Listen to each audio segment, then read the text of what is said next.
Hello and good morning students, welcome to GRS technical. तो कैसे हो आप सब। आज के इस वीडियो में मैं आप लोगों को क्लास 10 साइंस से रिलेटेड इंपॉर्टेंट क्वेश्चंस बताने वाली हूं और साथ ही साथ उसके आंसर्स भी हम इस वीडियो में डिस्कस करेंगे। तो आज के इस वीडियो को बिल्कुल लास्ट तक देखिएगा। वीडियो अच्छी लगती है तो इस वीडियो को लाइक ज़रूर करिएगा।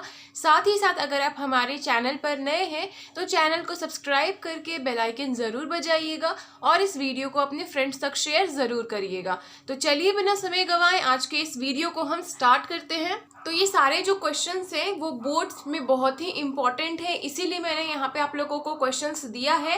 आप पहले ट्राई करिए कि ये सारे क्वेश्चंस आपसे खुद से बन जाए एंड अभी हम लोग इस वीडियो में डिस्कस करते हैं आंसर्स। ठीक है, तो सबसे पहले हमसे यहाँ पे क्वेश्चन पूछा जा रहा है कि differentiate between esterification and saponification. Alright, तो इसमें हम यहाँ पे लिखेंगे कि एस्ट्रिफिकेशन क्या होता है और सैपोनिफिकेशन क्या होता है। तो मैं आप लोगों को हमेशा बताते आई हूँ कि डिफरेंस बिटवीन आपको किस तरीके से लिखना है एंड आपने उसी तरीके से डिफरेंस बिटवीन मेंशन करना है। ठीक है, तो यहाँ पे हम लिखेंगे difference between esterification and saponification are as follows. ठीक है, फिर एक तरफ लिखोगे एस्ट्रिफिकेशन के बारे में and same on other side आप लिखोगे सैपोनिफिकेशन के बारे में। ठीक है, एस्ट्रिफिकेशन का फर्स्ट पॉइंट हो जाएगा, esterification are most commonly form by reaction of an alcohol and carboxylic acid.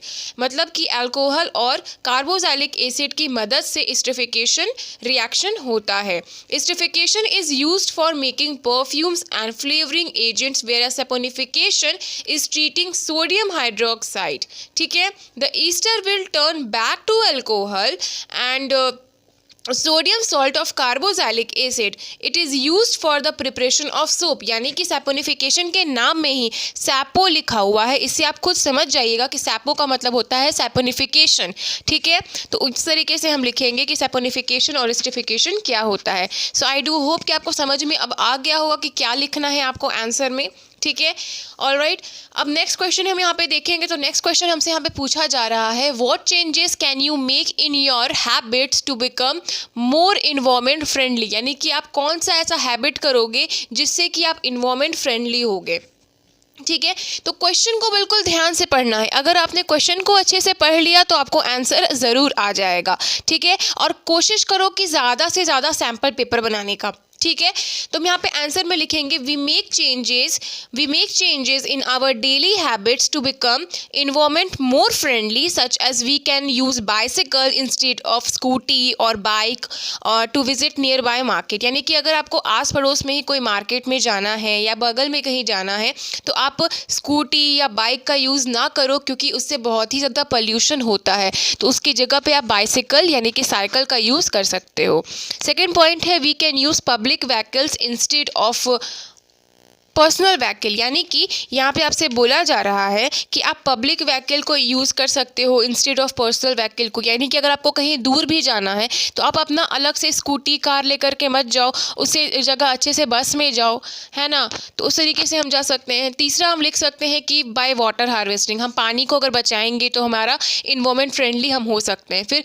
Reduce reuse and recycle, ये आपके एनसीईआरटी में भी है ना। तो रिड्यूस रीयूज़ रिसाइकल के माध्यम से भी हम इन्वायरमेंट फ्रेंडली हो सकते हैं। फिर है कि switch off light when not in need, यानी कि हम लोगों को लाइट को ऑफ कर देना चाहिए जब हम लोगों के ज़रूरत में वो ना हो।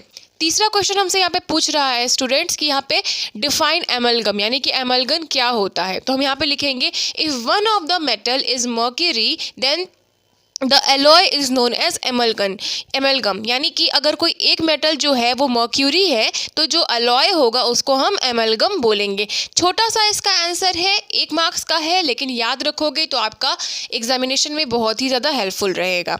ठीक है, अभी हमसे यहाँ पे क्वेश्चन नंबर 4 में पूछा जा रहा है डिफाइन द फॉलोइंग टर्म्स। तो इसमें आपको 10 डेफिनेशन दिया हुआ है जो कि आपको याद रखना है और आपको अच्छे से यहाँ पे लिखना होगा। तो यहाँ पे पहला है गैल्वेनाइजेशन, सेकेंड है रस्टिंग, फिर calcination, gang, metallurgy, ores, rusting, metallurgy, फिर है गैल्वेनोमीटर, फिर है एमीटर। तो ऐसे ही मैं आप लोगों को बताती हूँ आंसर, ठीक है। तो सबसे पहले हम बताएंगे गैल्वेनाइजेशन के बारे में। तो गैल्वेनाइजेशन क्या होता है ये आप सभी ने पढ़ा भी है, मैं बताती हूँ। गैल्वेनाइजेशन में आप क्या लिख सकते हो, galvanization is a method of protecting steel and iron from getting rust by painting them of thin layer of zinc.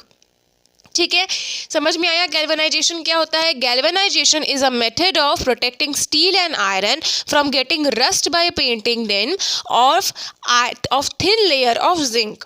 अभी सेकेंड है यहाँ पे हमारा रस्टिंग, तो रस्टिंग डिस्कस कर लेते हैं। Iron articles are shiny when new, then after some time it get coated with reddish brown powder known as rusting of iron. यानी कि रस्टिंग ऑफ आयरन समझ में आप लोगों को आ गया। Iron articles are shiny when new but after some time it get coated with reddish brown powder known as rusting of iron. तीसरा है हमारा कैल्सिनेशन। तो कैल्सिनेशन क्या होता है, the carbonate ores are change into oxides by heating strongly in limited air called as calcination. ठीक है, next है हमारा यहाँ पे the gangue. Ores mined from earth are contaminated with dust particles such as sand, soil, etc. called as gangue. ठीक है, तो मैं जब 10th में थी तो मैंने उसको इन सारे क्वेश्चंस को इतने अच्छे से याद कर लिया था कि मुझे अभी भी याद है। ठीक है, उसी तरीके से आप इतने अच्छे से पढ़ो ना कि आपसे अगर कोई 10 साल बाद भी अगर पूछे तो आपको बिल्कुल कंठस्थ याद हो। पढ़ाई कर रहे हैं, मन से कर रहे हैं तो अच्छे से ही पढ़ाई करिए। ठीक है, मजबूरी से तो पढ़ाई करना नहीं है। बोर्ड्स एग्जामिनेशन अब नज़दीक आ ही गया है, डेट शीट आपको मिल ही गई है। ठीक है, अभी हम यहाँ पे हम डिस्कस करेंगे मेटलर्जी के बारे में। तो मेटलर्जी क्या होता है, ठीक है, तो extraction of metals from ores and then refining known as metallurgy. ठीक है, the extraction of metals from ores and then refining known as metallurgy. फिर है हमारा यहाँ पे ओर्स की, ओर्स क्या होता है, तो minerals contain a very high percentage of a particular metal and the metal is known as ores. ठीक है, नेक्स्ट आता है हमारा रोस्टिंग कि रोस्टिंग क्या होता है। तो आप सभी को पता है रोस्टिंग क्या होता है।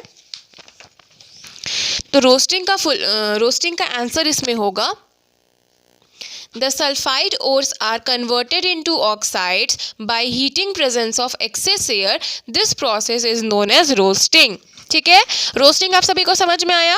खुशी से पढ़िए यार, आप लोग खुशी से पढ़िए, रिवीजन भी खुशी से करिए, नहीं तो दुखी आत्मा बन करके पढ़ोगे तो कुछ समझ में नहीं आएगा। Be happy. The sulphide ores are converted into oxides by heating presence of excess air. This process is known as roasting. अभी नेक्स्ट है हमारा मलिएबिलिटी, तो उसका आंसर होगा metals can be beaten into thin sheets known as malleability. Metals को जो होता है उसको एकदम पतले पतले शीट्स में कट किया जाता है, उसके ऊपर ठोका जाता है, जिसके कारण से फिर मलिएबिलिटी होता है। अगला है हमारा गैल्वेनोमीटर। तो गैल्वेनोमीटर, एमीटर और वोल्टामीटर तीनों इंपॉर्टेंट होता है, लेकिन मुझे यहाँ पे केवल 10 क्वेश्चन ही अराइज करना था, इसीलिए मैंने यहाँ पे केवल गैल्वेनोमीटर और एमीटर दिया है। मैं आपको यहाँ पे वोल्टामीटर का भी क्वेश्चन डिस्कस करूंगी। ठीक है, तो पहले गैल्वेनोमीटर समझ लेते हैं। Galvanometer is a device used to detect presence of current in a circuit. ठीक है, फिर आता है हमारा एमीटर की एमीटर क्या होता है, तो an instrument called as ammeter measures electric current in a circuit. ठीक है, तो यहाँ पे हमारा 10 डेफिनेशन कंप्लीट हो गया है, लेकिन मैंने आप लोगों को कहा था कि मैं आप लोगों को वोल्टामीटर का भी बताऊंगी, तो बता देती हूँ। Potential difference is measured by an instrument called as voltameter. ठीक है, अभी यहाँ पे हमसे नेक्स्ट क्वेश्चन पूछा जा रहा है, dash is the chemical used in plaster of Paris. Are you able to see students, यहाँ पे है question, name the chemical used in plaster of Paris. ठीक है, आपसे एग्जाम में ऐसे भी पूछ सकता है, तो इसका आंसर होगा कैल्शियम सल्फेट हेमिड्रेट। ठीक है, calcium sulphate hemihydrate is the chemical used in plaster of Paris. Now the next question, what is plaster of Paris, give two uses of it, right? तो हम यहाँ पर लिखेंगे plaster of Paris is a white powder. Plaster of Paris जो होता है एक white powder होता है। ठीक है, अब इसका यहाँ पे हमसे पूछा जा रहा है कि इसका फॉर्मूला क्या होगा। जब भी हमसे पूछा जाएगा कि प्लास्टर ऑफ पेरिस होता क्या है, तो इसका हम लोग फॉर्मूला भी अप्लाई करेंगे। तो हम लिखेंगे CaSO4 1/2 H2O plus 3/2 H2O is equals to CaSO4 2 H2O। यानी कि CaSO4 हाफ H2O जो हो गया वो आपका प्लास्टर ऑफ पेरिस हो गया, और साइड में जो CaSO4 2H2O लिखोगे वो जिप्सम हो गया। तो जिप्सम की मदद से ही प्लास्टर ऑफ पेरिस बनता है। यहाँ पे हमसे यूजेस पूछ रहे हैं तो हम लिखेंगे used in hospital for adjoining fracture bone, यानी कि किसी की अगर हड्डी टूट जाती है तो उसको जोड़ने के काम में आता है। फिर स्टैचू बनाने के काम में आता है तो हम लिखेंगे यूज्ड फॉर मेकिंग स्टैचूज। ठीक है, अभी हमसे लास्ट यहाँ पे पूछ रहा है give any 2 uses of bleaching soda, यानी कि ब्लीचिंग सोडा क्या होता है, तो हम लिखेंगे 2 uses of bleaching soda are as follows. ठीक है, तो ब्लीचिंग सोडा, बेकिंग पाउडर तीनों अलग अलग चीज़ें होती हैं, आप सभी को पता है ना, कंफ्यूज नहीं होना है। ठीक है, ब्लीचिंग सोडा का क्या यूजेस है हम डिस्कस करते हैं। तो CaOCl2 इसका फॉर्मूला होता है। ब्लीचिंग सोडा का क्या फॉर्मूला होता है? CaOCl2। और bleaching soda use for disinfecting drinking water to make it free from germs. हम लोग पानी में ब्लीचिंग पाउडर डालते हैं ताकि वो जर्म से फ्री हो पाए। ठीक है, use in paper factories and bleaching wash close in laundry, यानी कि लॉन्ड्री में भी इसकी यूज़ होती है। यानी इसमें यूज़ क्यों किया जाता है लॉन्ड्री में? ताकि कपड़ों की धुलाई अच्छे से हो पाए। सो स्टूडेंट्स, आज के इस वीडियो में इतना ही। नेक्स्ट वीडियो में मैं आप लोगों के लिए और साइंस क्लास 10th के रिविजन के क्वेश्चंस लाऊंगी। तो अगर आपको आज का ये वीडियो अच्छा लगा है तो इस वीडियो को लाइक ज़रूर करिएगा, हमारे चैनल को भी सब्सक्राइब ज़रूर करिए। Thanks for watching this video. जय हिंद, वंदे मातरम। मैं मिलती हूँ आपसे अपनी अगली वीडियो में, तब तक के लिए जय हिंद, वंदे मातरम।